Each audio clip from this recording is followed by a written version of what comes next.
Hello 8th graders. Today we're going to be working on lesson 9.1, which is graphing quadratic functions. This is the only lesson in chapter 9 that we're going to focus on. Normally I would do all of chapter 9, but it's just going to be far too hard to deliver from a distance. There's a lot of graphing calculator things that I would really like to do, but I just can't because you're there and I'm here, and also some of the work is really interconnected with the factoring things that we just got done doing in chapter 8, and I really feel like a lot of you are probably not at the level I would like you to be on those factoring exercises, and that's not your fault or my fault. It's just that you are such a distance from me that it's going to be very difficult to get that material across. I also had to make some hard decisions about what was most important here for the end of the year. Normally I would get through all of chapter 9 and into chapter 10, but not necessarily finish chapter 10. I sometimes finish it, sometimes don't. This year I'm going to turn my focus to finishing chapter 10 rather than 9. But today you're going to get the one major lesson on chapter 9 so that you don't fall too far behind in this area, and that's looking at the graph and analyzing the graph of quadratic functions. Now, quadratic function comes of the form y equals ax squared plus bx plus c. Now, unlike linear functions, quadratic functions go one step further. They're still polynomial functions, but a linear function only has this much of the equation, bx plus c, and a lot of times we write that as mx plus b, where m gives us our slope and b gives us our y-intercept. A lot of that will translate up into our quadratic functions.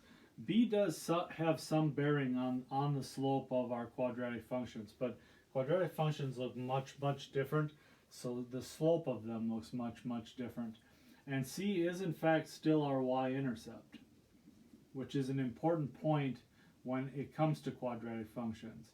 But the really big hinges are gonna come in our A's and C values, and this A value is really gonna change everything. So I want to start with just a really basic quadratic function. Let's say that we have y equals x squared plus, let's make it minus 2. I'm going to create a table and a graph of that function so that we can see it clearly. Then I'm going to talk about its parts. Whenever we're creating a table, we use the values -2, -1, 0, 1, and 2. If I put -2 in for x here, I have -2 squared, which is 4. Minus 2 is 2. Then I put -1 in here, and I have -1 squared, which is 1. Minus 2 is -1. I put 0 in, I have 0 squared, which is 0. Minus 2 is -2. Put 1 in, and I have 1 squared, which is 1, minus 2 is 1. And I put 2 in, and I have 4, minus 2 is 2. Now you'll see this mirrored, -1, sorry.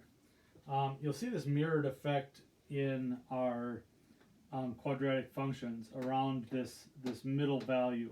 Now in our case, the middle of our values is 0, but that won't always necessarily be true for all quadratic functions, but for this one it is. At -2 I have 2. At -1 I have -1. And at at 0 I have -2. And at 1 I have -1. And at 2 I have 2. So my function ends up looking like this.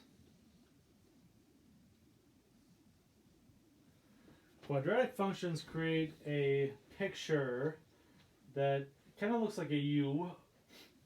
We call that shape a parabola.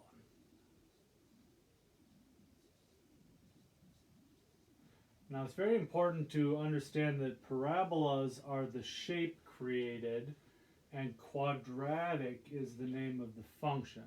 So these are quadratic functions, but they create a parabolic shape. Now the tricky thing there is linear functions create a line, which sounds very, very similar. If you have a linear function, it creates a line. But when you have quadratic functions, they don't create a quadratic or a quadrilateral, they create a parabola. So that becomes a little tricky for people. Now we need to talk about the parts of this parabola, and there's a lot of important information coming in the next couple of pieces here. The first point that we really focus on is this little value down here at the very trough of my parabola. Could also be at the top of a hill if the parabola is upside down. I'm going to talk about how that works later. But this is called the vertex of our parabola. And in our case, it is a minimum value because our parabola is upward facing or smiling. This is a happy parabola and it smiles. So its vertex is at its very trough. If you have frowning parabolas, they have their vertex at the very peak of them, and they have become maximum values. Now the next thing I want to talk about is the imaginary line that comes down and cuts the parabola in half. Like I talked about earlier, parabolas have this pattern on either side where you're coming out of the vertex, which happens to be right here, and you go up at the same pattern out from that. So if we were to go out to 3 and -3, the two y values would be identical. If we went out to 4 and -4, again the y values would be identical because the graph is perfectly symmetric about its vertex. Now this line that cuts the parabola perfectly in half is called our axis of symmetry.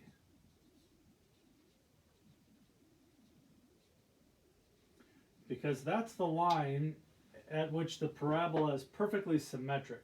It cuts that parabola in half, so if you folded it across, it would be the same on both sides.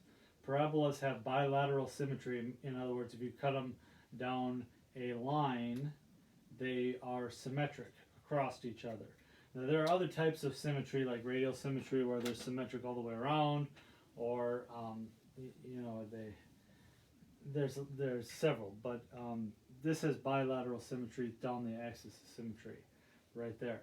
Now the last thing that I want to talk about that a parabola has is they have intercepts. They have their y-intercept,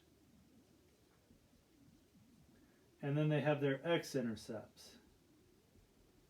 And a parabola can have more than one x-intercept, one x-intercept, or no x-intercepts at all.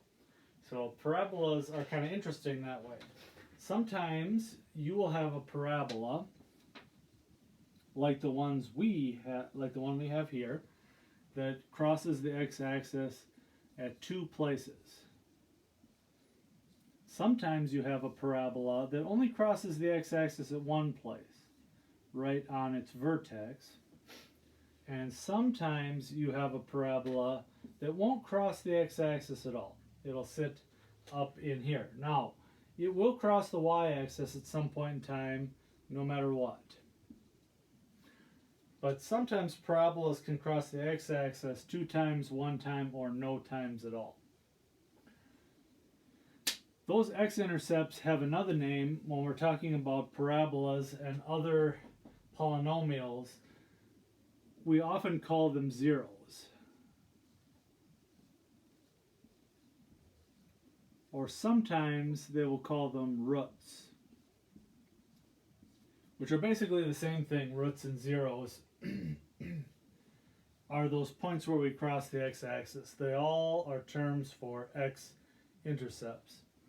And a lot of times we would focus on finding our roots and zeros, and finding our axis of symmetry, and finding our vertex for our parabolas. But Because I don't have the ability to send graphing calculators home to all of you so that we can look at these, we're not going to be able to. There's one other major thing that I want to talk about with parabolas, and that's the fact that a parabola can either be upward facing, like all the ones I've drawn so far, or it can be downward facing. This one has a vertex that is a minimum value, and this one has a vertex that is a maximum value. Now, the way a parabola becomes the way it is completely dependent on its a value. If the a value of your parabola is positive, then your parabola will be upward facing or will smile. Mr. P always says positive parabolas always smile because they're positive all the time. They can't help it. They smile 24 hours a day to the point where it's annoying. If your a value is negative,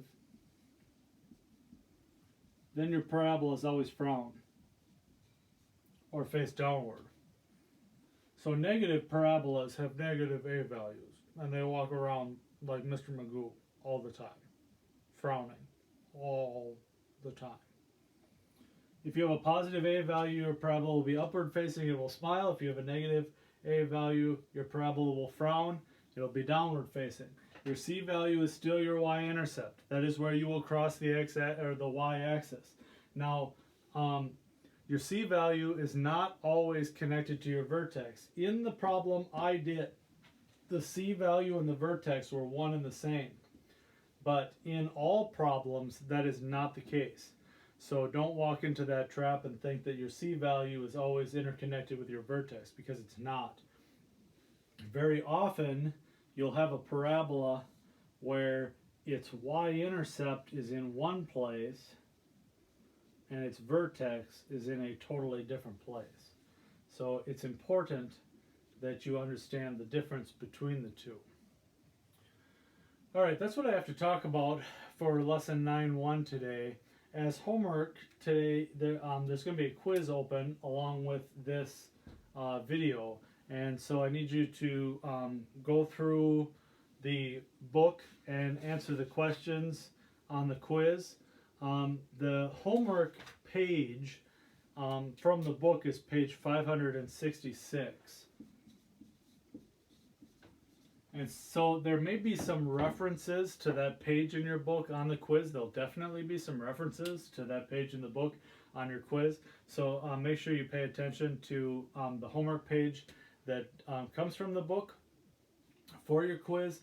But the biggest chunk of the quiz is going to come from the stuff that we just talked about. And then your next lesson that comes from me that you guys will get will be from chapter 10, which is on which is on statistics, mean, median, mode, range, standard deviation, things like that. So we're going to be moving beyond parabolas and into statistics immediately, rather than spending the entire chapter on parabolas.